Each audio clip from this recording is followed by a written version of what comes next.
So my name's Kayla Ludovicy. I'm 22 years old. I grew up right here in Milford. I went to Henry Abbott Tech when I was 14, and I really wasn't sure what I wanted to do for the rest of my life. I was only 14. I didn't even know what I wanted to do, and I still don't as an adult. But I found a love for hairdressing, and I've always loved beauty and just painting and drawing. I was really into art as a kid, and that was a lot of what hairdressing was. It's having fun and getting to be creative and getting to just meet so many different people that have different styles and to grow. And I got to graduate when I was 18 with my cosmetology license, and I've been working in salons since I was 16, so it's what I know the best and what I enjoy the most, honestly. It's wearable art, kind of, in a way. I'm not one of those people that I was like, I always wanted to be a hairdresser. When I was a kid, honestly, I was really content just being the person that stocked the shelves at Big Y, because I thought that seemed like a dream job. But as I got older and it came up, I was like, well, I really want to help people. Like, that's my goal in life, and I think that was like my purpose, why I was put on this earth by whoever, was to help people and to make an impact on people's lives, whether it's I'm just doing something really simple or I'm saving a life or something. And I'm not a big fan of math, so I was like, definitely can't be a doctor, and can't be a scientist. So I guess hairdressing sounds good. And that really is what like attracted me to it, is just how much of like an impact it is, even though like before I didn't really realize. Learning to be on your feet a lot more. I never was like somebody who did sports that like stood up. I did competitive swim. Like, it was a lot of learning about myself, honestly, which was crazy. I got to kind of like meet myself and form what I wanted to be like as an adult, as just a human person. And it's a lot of changing your perspective, and in my experience, it was growing and a more open mind and realizing that the bubble that I was raised in isn't how it works all around the world, and that there's so much more and there's so many amazing people out there to meet. So I was a really shy kid. When I was in like elementary school, intermediate school, middle school, I was a really, really shy kid. And so I didn't talk. Like, I was pretty mute. Like, I would talk to like my friends and I would barely talk to my teacher. I didn't really want to like speak up in class. I wasn't super extroverted. So I really had to learn how to talk to people and how to initiate conversation and keep it interesting. But like along with that is a big part is being a good listener. And as somebody who has ADHD, that was something I had to learn really fast, because I just get really excited to say what I want to say. And I learned like, oh, you can't do that when you're asking somebody what they want. So it was becoming a good listener, and then being able to just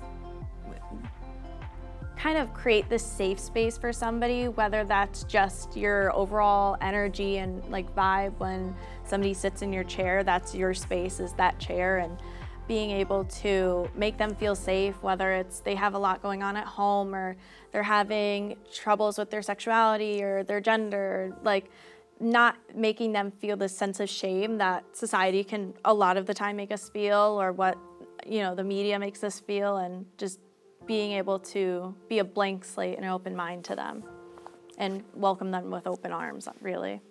It's okay to be yourself, and while you may think like, who's gonna like me, there's somebody out there who's gonna love you and they're gonna appreciate you, and things do get rough. I've had definitely a lot of tough points in my life dealing with my mental health on my own, and figuring out who I am, and sexuality and things, and being able to learn more about myself and the world around me has really helped me to kind of love the world and love my community a lot more, and just being able to be a friend to somebody, even though like technically they're a client.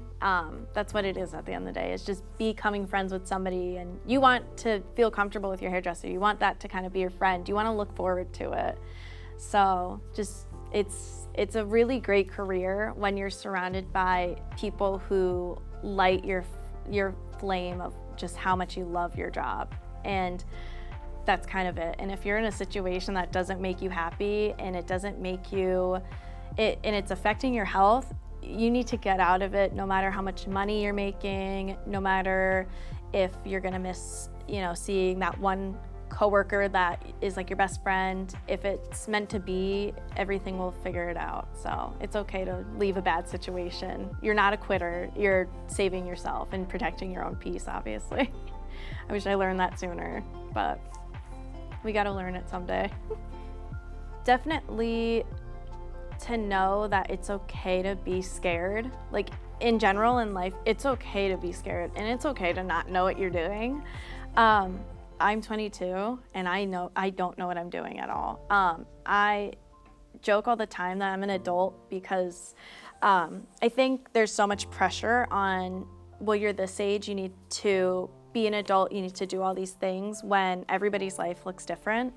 And it's okay if maybe your career path didn't work out. Like you wanted to be, a doctor or something, and you go to school and you learn like, actually, I don't want to do that. That happens all the time to hairdressers. And I know so many that they started going to school for something else and then they realized, yeah, that doesn't light my spark for me. So it's okay to not know, and you'll figure it out, and everything kind of just happens for a reason and falls into place is what I've kind of had to learn.